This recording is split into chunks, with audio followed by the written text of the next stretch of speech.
You looking good. Hey everybody, it's Bolaji. Welcome to Rock the Block. We are here for our last Black Friday for February. I'm here with some amazing people. We're eating pizza and chicken in the back, so you hear the kids for sure. But go ahead and introduce yourself, Miss Lovely. My name is Monica.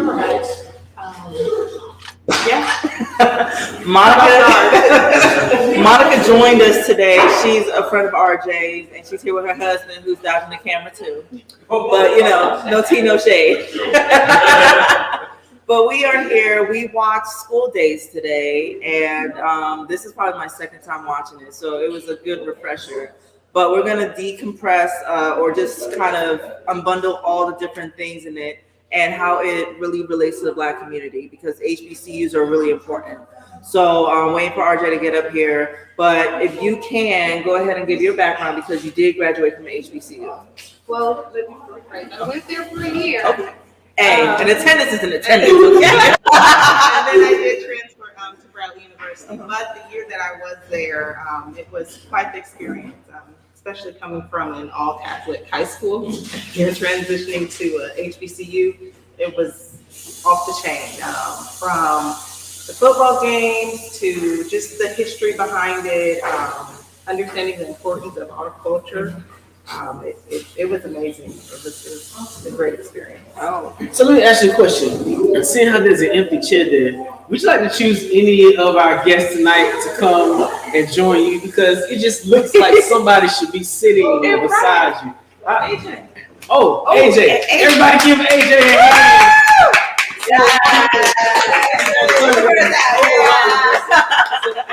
She could have chose anybody, but she chose you. Well, this is AJ. Go ahead and introduce yourself to the people. I'm AJ Rudd, and I'm Monica's husband. And we have our virtual guest, a favorite of ours. We have Jonathan from HBCU HUB. So, Jonathan, go ahead and introduce yourself, please. How's everybody doing today? My name is Jonathan. I am a native of Los Angeles, California, and the CEO of the HBCU HUB app. We're the world's first app that connects students to admissions recruiters at HBCUs all across the country. And I'm a proud alum of the world famed Grambling State University. Jonathan gonna let you know exactly what school you came from. Okay, me, one and only, he says. Okay? So tonight we're gonna get into conversations about education in the Black community. We're gonna talk about HBCU culture. We're gonna talk about what's the difference between the HBCU and what's referred to as a PWI or predominantly white institution. And we're gonna talk about some of this movie called School Days and illuminate some things in the movie. Somebody asked earlier why we picked these movies. The movies that we picked, we started with King Richard. And we talked about parental responsibility and community involvement. Then we did Summer of Soul. We talked about Summer of Soul. Oh God, let me read it for you, RJ. The topic for Summer of Soul was community engagement and music's influence on the Black community. Music's influence in the Black community. And then last week was Rosewood and where is the Black community, especially coming from such a tragic situation in history. And Rosewood was not the only place that had bombings. We had bombings going on in Philly. We had bombings going on in a lot of different Black communities across the nation and across the world, honestly. And today, School Days is about the Black community and education. So yeah, let's get to it. And just in case you hear a lot of cackling in the background, we got the kids in the building tonight. They in the back gremlining over some wings and pizza. And that's RJ's fault, by the way. Yeah. They waving for wait. Y'all want to come get on the camera? You got 2 seconds. Come on, hurry up. One good time. Time to shine. Yeah. Come on. Any of you, come on. Oh, now you scared. Oh, now you're scared. Yeah. Come on. So to get into it, we watched the movie School Days. It is a rated R movie, so we made sure that we made a parental advisory for everybody. Let them know. You don't say hey to the camera. Say hey. Tell everybody who you are. What's your name? My name is Sister. My last name is Sister Constant. And I was able to watch a movie. What grade you in? I'm in 3rd grade. What you learned in school today? I learned in school that, but I learned multiplication. I learned adding, subtracting. You learned all that today. Yeah, That's a lot, brother. Good. But you are here. What are you doing right now? You eating pizza and the wings, but you've been here all 4 weeks for the most part. Mm-hmm. You've been here eating all the chips and the popcorn. Enjoy You've been enjoying it. Enjoy it. But all your friends are here. Is there anything that you want to say? Hi to anybody? Hi. And that's it. Go say, "Look, Mom." So yeah, we've had the kids here all 4 weeks. So mostly it's food and drinks, water, hydration, people. Okay, Right. and Get your only water. with the only water. Thank you, RJ, for the plug. I appreciate Plug. you. You gotta appreciate them. So school days. This movie happened in 1988.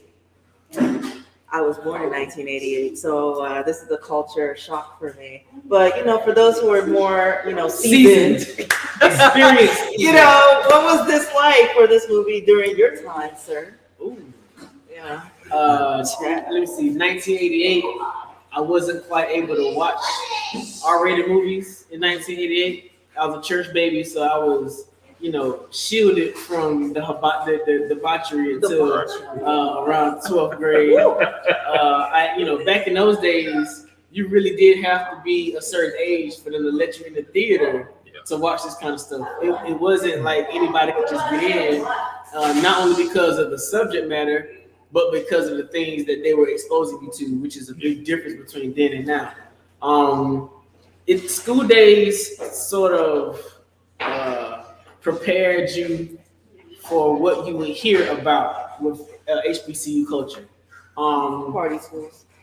No, don't do that. HBCUs were not party schools.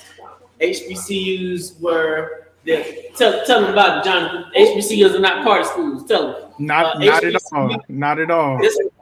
HBCUs were actually centers of thought where Black people learn about not only Common Core education and general studies, and then their subject matter, but you learn about Black culture. You learned about who Marcus Garvey was and Martin Luther King and Malcolm X. It was like a part of the matriculation. I didn't go to HBCU.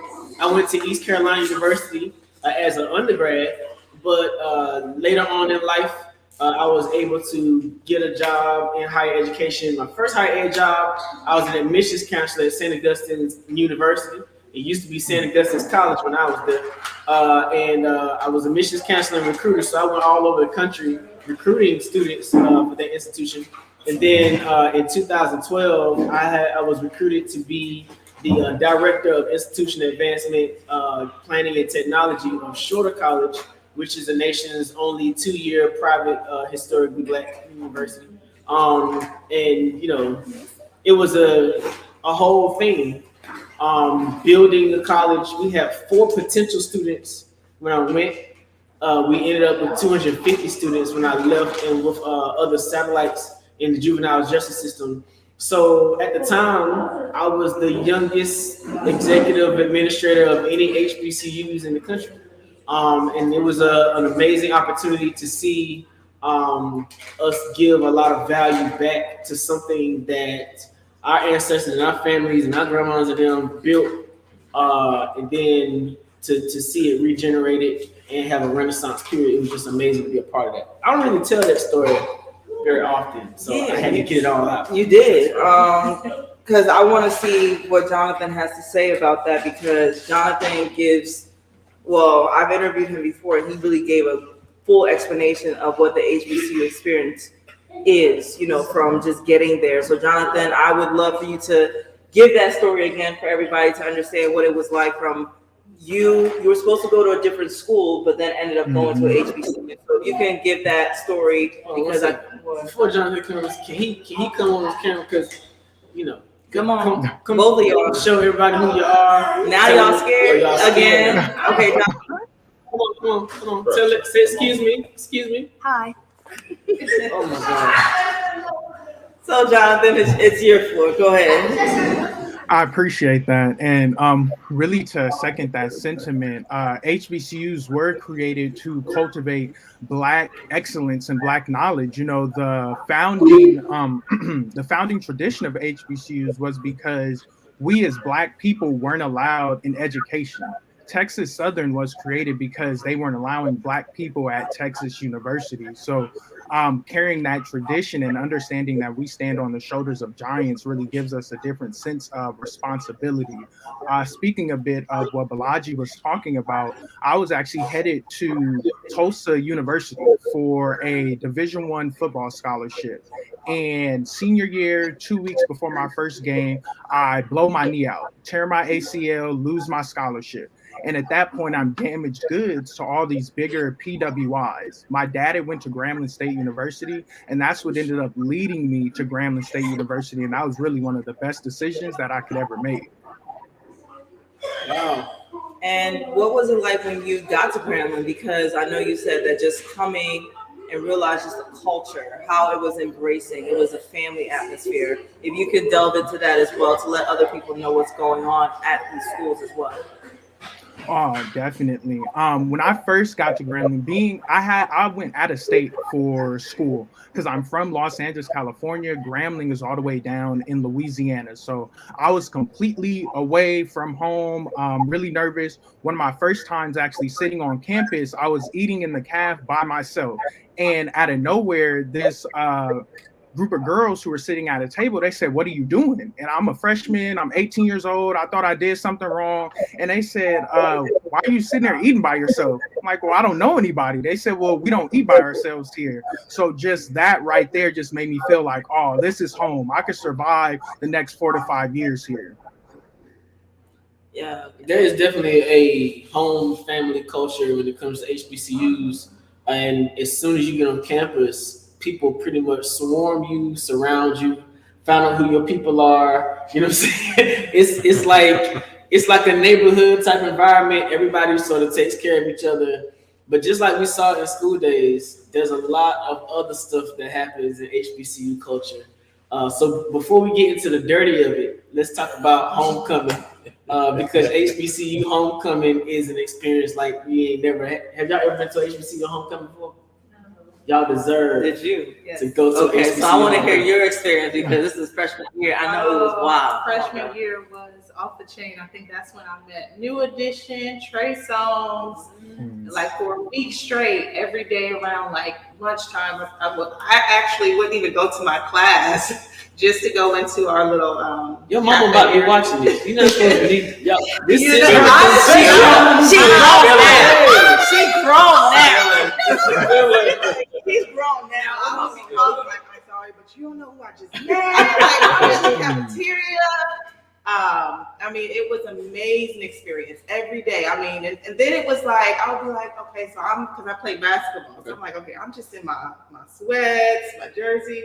Everybody else, they already knew what was going on. So they had their little skirts on. They were all ready. Mm-hmm. I mean, and it was just like, I don't want to say a party, but it was just more so like a festival. Like we know homecoming about to come, everybody jumping off. You had alumni coming in, flying in. I mean, I had never seen anything like that before. Like I said, I went to a Catholic school, predominantly Caucasian, to an HBCU. So it was totally different, from the battle of the bands to the lines with the sororities and fraternities. It was like no other experience. So you mentioned an experience. So talk about the fraternities, because we see that in school days that you have sororities, you have fraternities. So what was that? You know, you didn't pledge, did you? I tried to, but I couldn't because of basketball.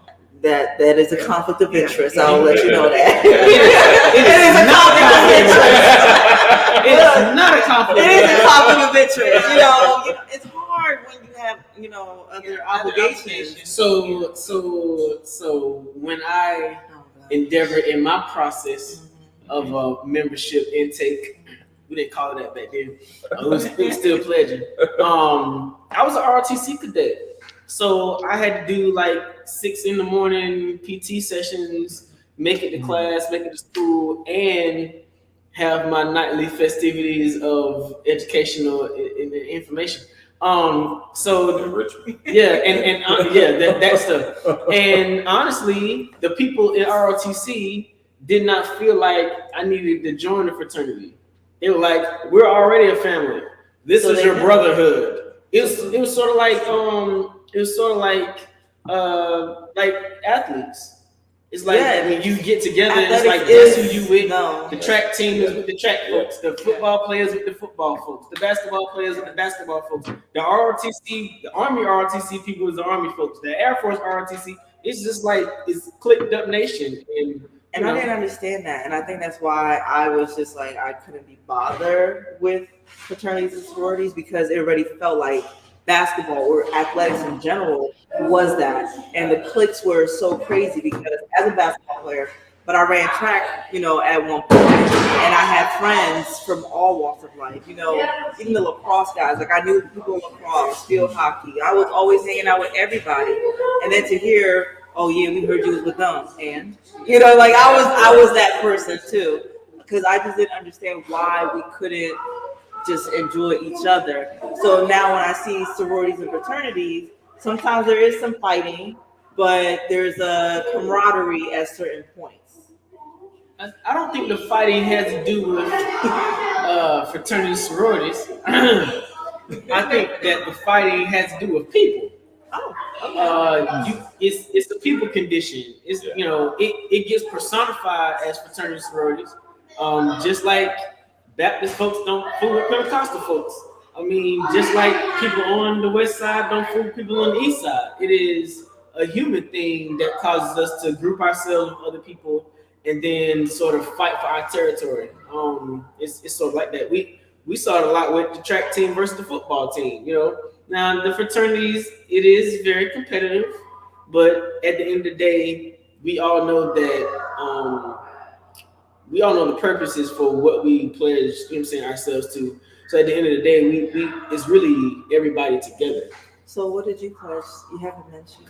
Oh, in case you couldn't figure it out, I'm a member of Kappa Alpha Psi Fraternity Incorporated. That was said so quickly because I need to break it down. So you need to break it down. Yeah. Break what down? Remember, I didn't grow up in the culture, so it's like, so Kappa Alpha Psi is a Black Greek letter organization. We call it Greeks or fraternity sororities, but in essence, we're not Greek. Mm-hmm. We're African American or whatever your term, nationality is. That's what you are. But we're members of Black Greek letter organizations. The organizations were founded for the purposes of Christian purposes and values, but it is still brotherhood and sisterhood. Definitely in spaces where we were not welcomed. So Alpha Phi Alpha, depending on how you heard the story, was the first Black Greek letter organization that was chartered. That's very, very important, that word. Because they weren't the first fraternity, they were just the one that was first chartered. Another organization called Kappa Alpha Nu was actually chartered, but was organized before Alpha Phi Alpha, but was never chartered. That became Kappa Alpha Psi, which is why I know so much about it. If you want to fight Greek history, you can do that. But the whole purpose was for Black men and Black women to have a foundation to support each other because there was struggle. We talked last week about integration and how integration had a strong effect on our community. Imagine integrating a college where we had Eddie and Leonard here. They were the first athletes, black athletes at Florida State and the University of Florida. But imagine they're athletes, so there's value in them. We're talking about students. And finding a sense of camaraderie, brotherhood, and sisterhood was something that was necessary for them to get through that environment, and it became something that lasted beyond the college experience. So it's also protection as well. There's protection, and I'm gonna be straight honest. Sometimes it can seem like gang affiliations, but again, it's all in the people. It's all in how you present yourself. Jonathan, what was your experience with fraternities and sororities? I actually wasn't in a fraternity. I was Me Phi Me, and I actually wanted to ask. I I love that group because I think I'm really part of that too. Mhm.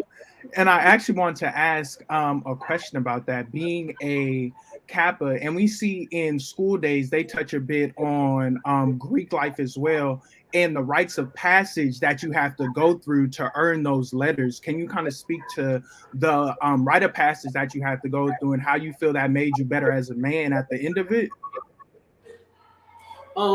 So rites of passage is actually consistent with us culturally. How did it make me a better man? There are moments in my life where 20 some years later, after I've pledged, don't judge me, I still remember the things that I learned. I'm not old, I'm seasoned. I still remember, and the things that I learned during that process, I still use them on a daily basis. Even in mentoring and speaking to younger Black guys, I still teach them some of the things I learned during that process because honestly and truly, it was foundational in my maturity. It was foundational in growth. I grew up as an only child. So, it was like I didn't have no brothers. I didn't know what it was like to have a sibling. And me and my line brothers was all I knew. I didn't get along with guys. I wasn't studying guys. I didn't want to be around guys. It's like, but I found what it was to have brotherhood within those guys. And I think for a lot of people, and that's a long-lasting relationship. I still talk to them to this day. We're still outstanding men of achievement in every field of human endeavor. It is the process is something that does mature you, nurture you, fortify you, and develop long-lasting relationships and character. Okay. What was your experience in school in general? Did you go to a school that had fraternities and sororities? I actually pledged to Alpha Phi Omega, Okay. which was a service fraternity. Mm-hmm. I didn't talk much to her about it. She didn't know about it because my college days are a little bit different. Yeah. Oh yeah. Now, They didn't call me all day in college. Right. Had to change my name. Jesus got on me and changed me. I'm so and there's an understanding of mutual understanding, like, I was out here like that. Absolutely. But it was a service fraternity, and like he said, even though I had siblings, and even though I played basketball, it was like crossing over lines, Mm-hmm. So if I was with my basketball teammates, I would say what's up to some of my service mates, but I wouldn't really. Gonna get down. Yeah. But where we would be somewhere else, and it was just us, like business opportunities, endeavors, and going to see businesses, then they was like, "Oh, we didn't even know you played basketball, or we didn't know you was even on the team because you dressed differently." Basketball players, it was jogging pants, shorts, white beaters, t-shirts, cutoffs, and our service fraternity, our goal was to serve. Like that was our motive. Like wherever we do to get hours, community hours, we was out there, and it was just different. But I didn't come from a predominantly Black college. Mm-hmm. It was predominantly white. Yeah, I went to a PWI too, and I was in the sticks, Emmitsburg, Maryland. Where is that? In Maryland. It's out there. It's in the middle of nowhere. They have it's close to Gettysburg, so there was a lot of racism that our school was so rampant with certain issues, and they still have it even to this day, that certain people from school will still say, hey, this happened, some professor this, or the administration this, like Obama won while we were in school. And let me tell you, this was a joke, but it was for real. There was some salty crackers walking around. That was the joke, but it was like for real. Like it was like, yo, y'all are really upset that this Black man won. And then you just saw a lot of issues going on during that time amongst people. It was a joke, but it was like, no, it was for real. Like this was really what it was. And you had just a lot of infighting. I had a lot of contentious relationship with certain professors where grades were given to me where it's like, hold up now, I was the best one in this class. Right. How's that happening? I remember this one teacher failed me on a midterm or a final. And it was like, how? Because you was messing up the curve. Yep. Somebody got Somebody got to And it was me. It was me. Okay. But you know, there is like a major difference between HBCU culture and PWI culture. At a PWI, I think a black person is swiftly thrust into the world of what's real in terms of the mix and mingle of everything. At HBCU, you are cultured, you're nurtured, you're in a controlled environment. And then when you leave, a lot of times it's culture shock because the last 4 years you've been in this nurtured environment, and then especially you mess around and go to a post grad, it's like, oh, this is how they treat you at a regular school. And I've seen a lot of people not be able to make the switch. There was the part in the movie at Kentucky Fried Chicken with Samuel L. Jackson and you know the locals, right? Imagine that going to a PWI is different. You see the same scene, but you see the black kids going to school and the white folks in the community and how they treat the black students. You know I could tell you a story. We went to Gettysburg to go to Walmart for something, and we were borrowing one of our friends, a white guy. His name was Brian, and Brian smoked a lot of you know what.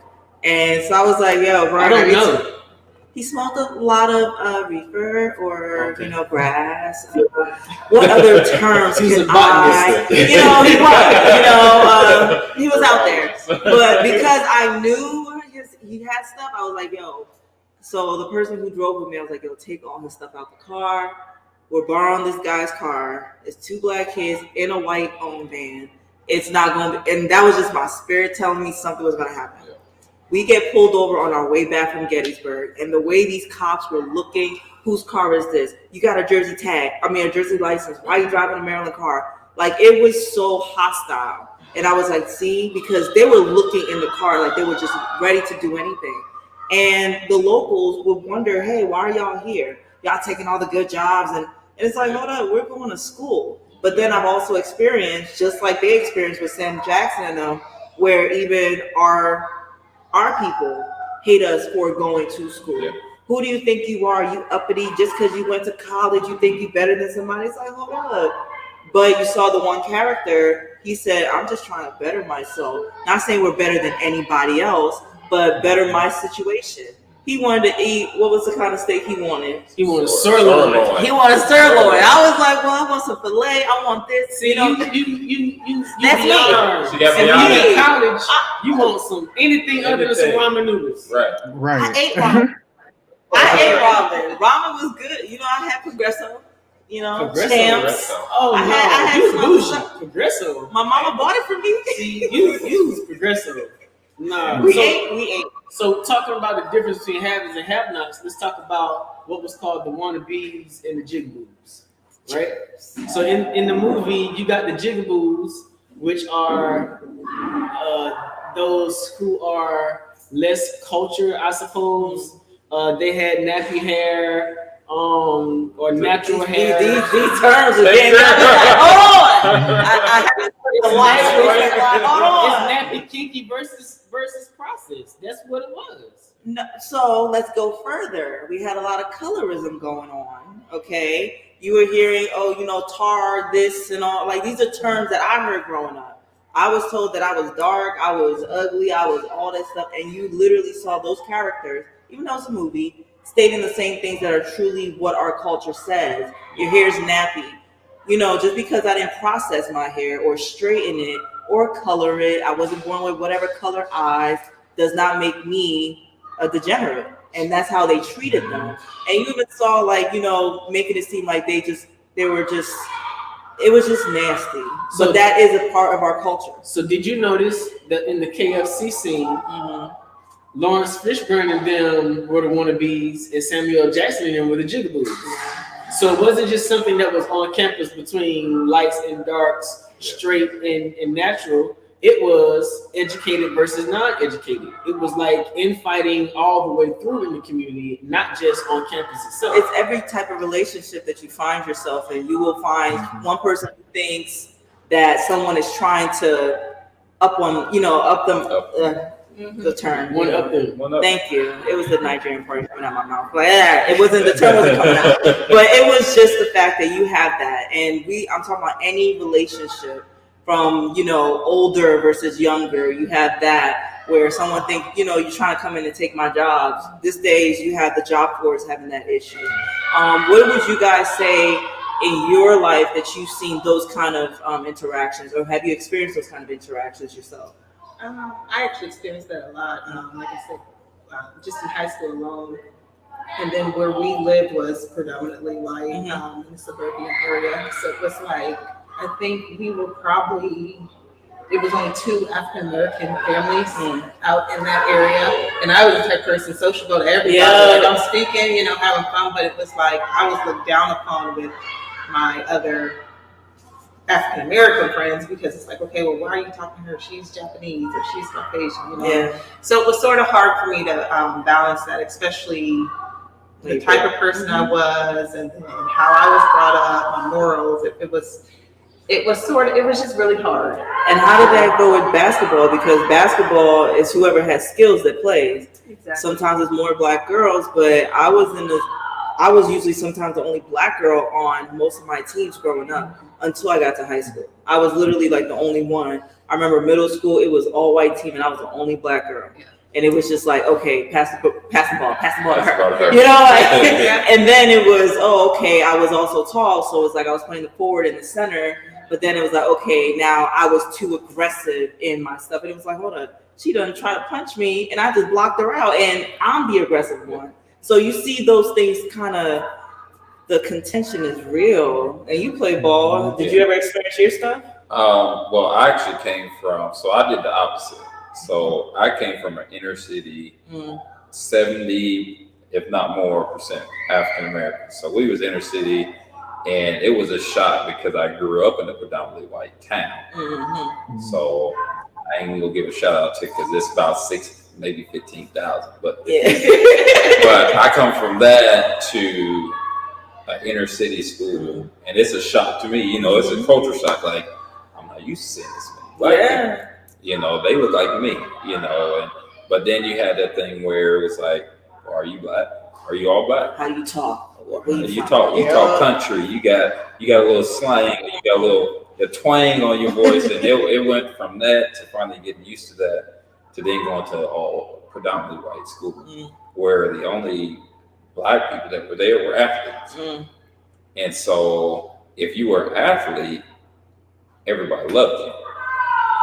If you were not an athlete, you was almost irrelevant. And that is reality. It was a culture shock because we had probably 12 to 14 players. 9 of us were black. The rest were white, and their parents loved us. But it was like you said, get them the ball. Get them the ball. Yeah. Get them the ball. That's all. Like, I'm useful. throw it up to them, get the ball, But after that, because I went an extra year because of my foolishness my freshman year. He was having fun apparently. I was out there. I'm like,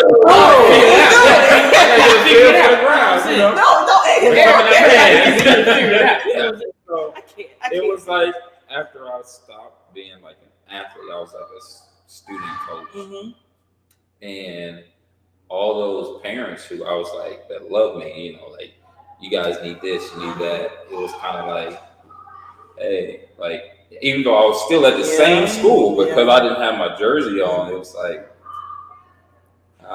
I've seen that a lot. Like, I wanted to ask Jonathan a question. Jonathan, you were prepared for a Division I football experience and then have an injury, and then you end up going to an HBCU. What was like your mental shift from preparing in your mind to be a Division I athlete to being a student non-athlete at an HBCU? That's like a complete different shift. Yeah, it was huge actually, and especially transitioning out of high school where a time is when you're the star athlete. You know, it was just being discussed. Everybody loves you. Everybody wants to hang out with you. And being 17 or 18, your identity is built on being the star athlete. So now when your identity is no longer tied to that, there is a lot of soul searching that you have to do internally. And that's where I think going to an HBCU really helped out a lot, because there wasn't a lot of inner fighting between different shades of people, or the educated and the non-educated, because you saw it was a melting pot of all different kinds of Black people. You saw the Black person that did magic. You saw the athletes. You saw the Black woman that speaks fluent Japanese. And none of that was weird or foreign to anybody. You really got to appreciate who we are as a culture through and through. And Jonathan, I want to go further because you do have your app, HBCU HUB, where you do connect a lot of incoming students with counselors and what's the term? What was admissions counselors? So can you talk about that, because I know you guys are about to put out your new update as well, but take a moment to talk about it, please. Definitely. So HBCU HUB it's a free app that's available on Android and Apple. It was born out of the dorm room of Grambling State University. And what we realized within the community, that there is a plethora of information on your Yale, Stanford, and UCLA. But when it comes to getting high quality information about Bowie State in Maryland or Talladega College in Alabama, there wasn't one central place that students can go to. So we created that application, allowing them to streamline their information directly to these admissions recruiters all across the country. And the best thing about it, it's completely free. The new version of our app is going to allow students to actually FaceTime recruiters. So we're taking that engagement to a whole new level. Thank you so much, Jonathan. And make sure you guys go ahead to your Android or your Apple phone and download HBCU HUB, because they are really trying to connect. And when we talk about the connection coming into a HBCU, you get that family feel even before you step on the campus, correct, Jonathan? Right. You do get that family feel before you step on the campus. And if you ever go to an HBCU, wear your apparel in the airport, and I guarantee you 10 out of 10 times, someone's going to shout you out. You could be wearing something with Fisk, with Clark Atlanta, with Hampton. It'll be a person from all the way across the airport. It could be a TSA agent. They'll be like, oh, HU, yeah. I appreciate it. And we had a couple other topics to talk about, because there was other negative things that we saw, but we always want to try to bring it out, but talk about how we can turn it into positive experiences. So one thing that we did see was we talked about fraternity and sororities. We talked about the culture. So the college culture and the Black experience, you really get to see that, because a lot of people feel that Black people don't like each other. That we're always fighting, the crabs in the barrel, that kind of situation. But Jonathan has said, even you have said that, coming there, it was a vibe. Everybody connected. And you guys have a connection outside of that. Now you're getting, walking through the airport and somebody shouting you out. But talk about the connections that you have after college, because people help each other get jobs. I think there are connections, but let's not miss the fact that it is just as competitive at a historically Black college as it is at a PWI. And the competition at an HBCU changes the landscape of the competition, because, you're no longer got to be just as good as them or better. It is, you got to be just as good as the person beside you who looks just like you, who might reach out to you and ask you for your help for your homework or whatever. And so the culture of the environment says that we should be brothers, we should be sisters. When it comes down to who's in the top 15% of the class, and HBCU is like a recruiting ground for headhunters of corporate 500 companies. And so when you're looking at your GPA, you don't see that person as a brother or sister. You see them as the person whose application or resume might cause you not to get that job. So it can be absolutely competitive on that end. I mean, Pat, I wish I had got Pat on the thing. But Jonathan, he was you connected with IBM. That's how HBCU HUB came about. So talk about that, because you said Fortune 500 companies. That's an example right there. So talk about how that helped you finance your app. So to kind of give the backstory on all of that, IBM actually came to our school. They came to Grambling State University, and they taught a data analytics class for about 3 to 4 months. They taught it throughout the whole semester, and they said the top 15% are going to move forward into an internship with IBM, and that internships, the funds from that internship and the wisdom that we gained from that internship actually helped us launch the HBCU Hub app. And we have IBM support till this day. They look over all of our contracts. We still use some of their systems. So I will say though, when we were going through that process, it wasn't, nobody looked at the person next to them as a competitor, because we realized that we were all cream of the crop. So if one of us wasn't going to IBM, the next person was going to Cisco. And if they weren't going to Cisco, the next person was going to Amazon. So it was never too much of a competitive spirit, because we knew Fortune 500 companies were coming here to recruit diverse talent, and everybody in this class was diverse talent. We can make it together, like legit. It's everybody can eat. That's what I usually say. It's like, oh, no, there's more than enough out there for everybody. Like right now, okay, water company. Do you know how many Black-owned water companies there are? And there is no hater. There's no hate about it. It's like, oh no, you have your own situation, I have mine. Hey, if we're going to I want to actually host a beverage event, where I bring in not just, water companies, but wine and spirits and everything. There's so many different Black-owned things, or Black, people in spaces. And honestly, being pitted against each other is how other people win, not us. So what was another topic that we had? The topic that every HBCU wants to talk about is who financially supports HBCUs. Yes. You see in the beginning where the chancellor is talking with the president of the board of trustees about how funding is low at HBCUs. They get a lot of funding from the federal government, but believe it or not, a lot of funding from HBCUs comes from alumni or not. That's always the contention, because there's always do you love your school enough to give back to it and all that kind of stuff, and when in your career are you founded enough or secure enough to go back and throw that money back to your HBCU? Because it is a for us by us type situation most of the time. Thankfully, in a few of the presidential administrations, the White House initiative on HBCUs was really strong. Definitely the Clinton administration and the Obama administration. But man, if you don't have anybody in those seats who are pulling for you, I remember Dr. Ivory Tolson was the director of the White House initiative on HBCUs when I was in the administration. And what he did was lobby for HBCUs and get young Black students opportunities to get experiences that will sort of leverage the playing field. Because the truth of the matter is, HBCUs don't have the same kind of money as white schools.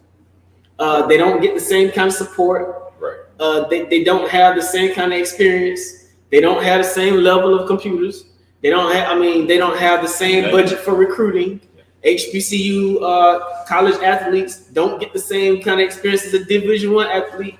So it's changing now. It's changing, but by and large, the gap is still strong. It's still there, but I think I know a lot of people who went to HBCUs, and I can literally testify to the fact one of she's my gynecologist actually. She is a Jackson State University rep hard to this day, and she actually texted me at one point because they were doing donations. They were asking for to pull in, and I sent some money. And she was so thrilled. Thank you so much, and shout me out on Facebook. Hey, man, that's my boo. But she's also supported us during Juneteenth.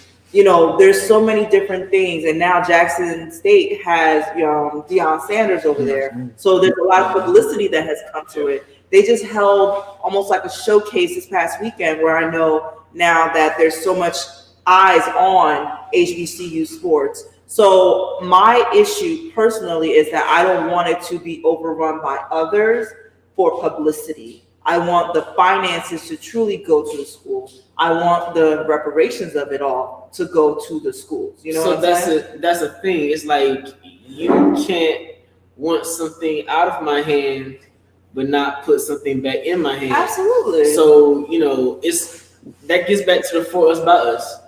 It gets back to the whole thing of when we had segregation. Black people took care of their schools, and now that we don't, it's like we want some of this nonprofit money. Right. We want some of this Title I money, but along with that comes, okay, I'll give you this money, but you're gonna do what I tell you to do, and you're gonna say what I tell you to say. Don't talk about that over there. That's another thing we saw in the movie. Like because of how colleges and institutions are run, certain conversations are not really comfortable on campus. The board of directors and trustees can dictate how things can and cannot go. And you saw Lawrence Fishburne's character, he was ready to get expelled for it. Like, no, you have the apartheid going on in South Africa, which was a big thing at that time for them. Mm-hmm. But now look at what's going on within our world. You got Russia and the Ukraine situation. Mm-hmm. There's some people who are probably out here picketing and, talking about it. When Black Lives Matter was a situation, when Obama was coming into office, there's been so many things going on politically. And college campuses were a good space to be very active. So did you guys experience or see any activism? I remember we walked out in high school because of the school board. Like we walked out and they everybody suspended. I was like, well, I never checked it for school that day. So no, I'm not. I was sick about it. You're supposed to go down with the rest of them. You talking about? Nah, look, be smart, not hard. I was a basketball athlete. I wasn't trying to get some, but they was like, everybody suspended. I was like, well, you never checked in, technically. And I told everybody, don't check in. They can't get you. You never checked in. That is an excuse or an excuse absence. It is. But did you guys ever experience or see any activism during your time in school? I honestly think that was my first time seeing the KKK. They was around our way. It just so happened that day. I don't know what was going on. It was like all spread around campus, don't go over this area. Everybody stay close to your dorms. And they were literally marching around the campus. And if you've been to Hampton, it's like right there on the water. Yep. In Virginia. So, and we don't have gates around the whole, they probably do now, but at the time there wasn't gates around the whole area. So, they were coming as close to like a cafe. I had no idea why, what was going on. We were shielded because we were just coming out of practice, and it was just a big ordeal. It was a big ordeal. Nothing was torched or anything like that, but it was just the fact that they stepped on y'all campus. Black College University campus. Like, what would be the reasoning? When Howard University, you had that contention where the neighbors or those who lived in the area were walking their dogs on campus. Their dogs were leaving feces all over the place. And it's like, how dare you come on this campus to do that when you literally live over there? Right. Keep your dogs off the school campus, Then we have Virginia Tech, the bombing. Was it bombing or shooting at Virginia Tech? It was a shooting, but it was so many different things have happened, I believe. And it's like some of us literally, and I think Eddie really mentioned that, and Leonard as well, they were coming up during the civil rights era and they were in college and having to still face your studies and athletics while the rest of the world is kind of crumbling at the same time. What do you think that does we're still children technically at that time. What do you think that does to the psyche of someone coming up in that time? I think it would just mess you up mentally. Like, you wouldn't understand, okay, well, I grew up with someone who wasn't the same complexion as me, or I, go to school with this person to understand, or even not even understand, why is this happening? So I think it messes up your psyche as a young child. It's confusing. It is very it's confusing. And then it makes you even start, I don't want to say hate, but I start side-eyeing people. Hating or even looking at them differently. I really The KKK church was by our school, apparently. And they called it, apparently they were telling me it's called the friendly church. I was like, friendly who? Yeah. So I remember we were going, again, having a church. They called it the KKK church. Wow. That's what we knew. So our white friend Brian, again. I never heard of that denomination. New one. My white friend Brian took, because we were going to some lookout. You know, there was this part where you could see Virginia, DC, and Maryland, and I think PA, and you could just see it as a beautiful lookout. And we're driving past this church, and I was like, why the hell would you bring Black people around this way, knowing that this is a situation? You're with me. I was like, they'll kill you too, because you are with us. You know, like, there is that understanding that you're still in danger, even though you aren't with us. Yeah, we appreciate you down for it, but we don't need that drama either. You don't purposely go seeking out trouble. Some people really do seek out trouble. Yeah. Do you think that Morris Fishburne was seeking out trouble? Because he was always trying to put himself in the face of certain things. I don't necessarily think he was seeking out trouble. Mm-hmm. I think he was learning to use his voice. I think he was determined not to be silent and quiet about the things that were happening in his environment. And believe it or not, like, HBCUs historically produce that. Like, they encourage you to speak up for yourself, to, you know what I'm saying, to be a leader in your community, and to be educated about what's going on in your nation, what's going on in your world, and not just listen to the news, but how does the news affect Black people? How does this affect my community? So I think truly he was the epitome of an HBCU college student. You know, trying to silence that because absolutely. Of the money. Yeah. Jonathan, what kind of activism did you see on Grambling? So Grambling actually had a really big football scandal during the time that I was at Grambling State University. They wanted some of their facilities to be improved, and the football team had a whole sit out. They missed a game, and they were threatened that they were gonna their scholarships were gonna be pulled, and it was students on campus. So the students actually got into it, because when they started threatening for their scholarships to be pulled, the students said, well, we'll just walk out of school. If you're gonna pull their scholarships, then you're just gonna lose all of your students. And HBCUs do historically produce outspoken, unapologetic, revolutionary free thinkers, and that's something that has to truly be loved about that culture. Mm. Do you have any questions, or was there any insight that you would like to put in from what you saw in the movie as well? Around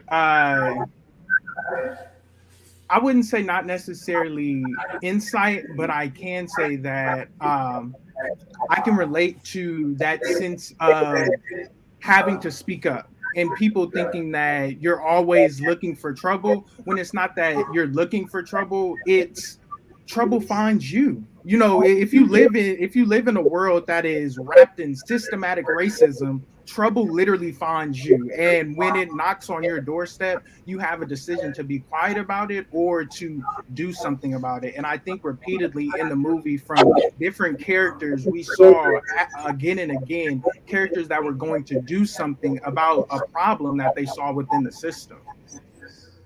Jonathan, how would school days have been different if they had something like a HBCU hub? I think it may have been a little bit. I think it may have been a little bit similar. We still want to enjoy. That's what it means. Right. We didn't really have any more. We pretty much covered everything. Now I do, because it's 9:55. I want to give a tremendous shout out to Judge Ketanji Onika Brown Jackson. She's the first Black female nominated to Supreme Court in the United States of America. Mm-hmm. And that's something that is like going on in our nation, in our world right now. Right. And man, this is unfortunately the last Black Friday. Last Friday in February. Yeah, that's last. That's so bad. But we do this 365, so we ain't really worried like that. We do it 365, but we don't do it 52 weeks a year. No, we don't do Black Friday 52 weeks a year now. Yeah. Look, it takes time. Tamara, thank you, and Diane Bailey, Tamara Banks, Diane Bailey, thank y'all so much for sharing tonight. Tamara said, I'm sad that this is the last one, but I have really enjoyed myself and learned a lot. Thank you. Thank you so much. Thank you, everybody who has been joining us. We've had neighbors who literally just showed up and have been here all 4 weeks. He brought cake last week. Yeah, he brought cake this week. But, you know, the kids have been also great. You know, they're boisterous, but that's another thing I think we talk about with education. A lot of our young boys and girls are not hyperactive, but they're full of life, honestly. And so it takes a special type of people to be able to get their attention, keep their attention, and actually, stimulate them to do positive things. So we hope that this community engagement has truly manifested certain things. And I know you have a lot of plans. So do you want to tell the audience what they can look forward to? We're getting ready to do a community health fair here in April. Of course, we have Juneteenth coming up in June. So look out for that. I want to give a huge shout out to another HBCU grad that's in the room but did not want to come to camera. Why you gotta do her like that? She's over here just minding her business. But she's been here with us every week. Thank you. Can you come up? Can you at least come wave? Like, you ain't gotta say nothing. We'll let your mama know that you came and all that kind of stuff. Why don't you give her a shout out without making her do the shout out? Well, Susan Morgan at Grace Point Healthcare have been tremendous partners with ours, and Susan sent her lovely assistant, her intern, over here, and she's been volunteering and helping us this week. She's been while we've been engaging with this conversation, she's been navigating the kids and trying to get them not to tear up everything and all that kind of stuff. So I am absolutely appreciative for you and all that you have done over these last 4 weeks. And we hope that when we do more programming over here, that you continue to come. And, we're gonna put some pride on it. Yeah. But make sure that you're following Rock the Block festivals on all social media platforms, and I believe on Twitter it's just Rock the Block Fest. I want you guys to really engage with us, because what we're doing here when it comes to Juneteenth or just anything, we try to make sure that we stream this out live to all our different platforms. And of course, if you have Roku, Amazon Fire TV, Apple TV, and Comcast Big South, tune into GT Network. That's a television network. We stream live to that as well, especially on Roku. We are working to go live on Apple TV and Amazon TV. The issue with Comcast is they stopped doing live features. They were getting hacked all the time. So I can't go live on Comcast for those in Atlanta and everything. But just keep watching YouTube and everything. Thank you guys for coming. How do you know RJ? Because now I got questions. Well, absolute shout out to Apostle and Prophetess Rogers and Kingdom Come Ministries. They came through strong tonight to support your boy, and I'm sort of thank y'all so much. And Jonathan, Jonathan's on the West Coast, so right now it's almost 10 o'clock over here, so it's 8 o'clock on your side. So thank you, Jonathan, for being part of this. He supported us during Juneteenth. We put out those cards, and he's just been doing amazing things. And I really appreciate that those in my family, when I share anything with HBCU Hub, they're calling me like, "Hey, what exactly is this, and how can we, get in touch with this?" We had a young lady last week. Her mother was like, "Yeah, I want her to go to HBCU," and I was like, "Yo, go ahead and download HBCU Hub." So to be able to be connected with you is just really a pleasure for me. So Jonathan, please make sure you shout yourself out real quick and let people know how to download your app. Will do. Thank you all so much for having me. Again, you guys can go to your Android or Apple App Store and look up HBCU Hub. It is completely free. It again is the world's first app that connects students to admissions recruiters at HBCUs all across the country. It's free, so go ahead and download it. Thank you so much for having us on today. Thank you. And of course, do you guys have any shout outs to give? Thanks for having me. Yeah. Thanks for having me. All right, y'all. This is Bolaji. RJ's, handling the back end of things. We will be back. We'll let you know when we're gonna do another live or another, community engagement activity. But of course, I enjoy you all. Please make sure you keep following us. Stay tuned to Rock the Block. And also for Eric, Eddie McMillan, Leonard, George. Carlton Burgess, who else was here with Carlton? Deacon Lawrence White, officer, the rapping officer. Yes. We had Bishop Ron Anderson last week, and you guys thank everybody who helped us out. Yes. Having these conversations. It'd be bad having conversations with ourselves. We are a dynamic You know, we do, but it's great to talk to other people. Yeah, we show up every week, not knowing who's gonna show up or who's not gonna show up, and it's always an experience. Yeah, it's always good. But thank you to those who engage with us in the comments, who share all the time, who have been supporting. Like, I know my friends in the DMV have been. O'Neill was in, commenting. Faith has been commenting. We got people in other countries who have been watching as well. So shout out to everybody. We truly, truly, truly appreciate y'all. Stay tuned. All right. So that's it for Black Fridays for February 2022. We'll let you know when the next thing is. We'll let y'all know what the next thing is. That's it right now. All right. Bye. Thanks, Jonathan. Look, this thing, nobody really understands, like, trying to get people together. Yeah.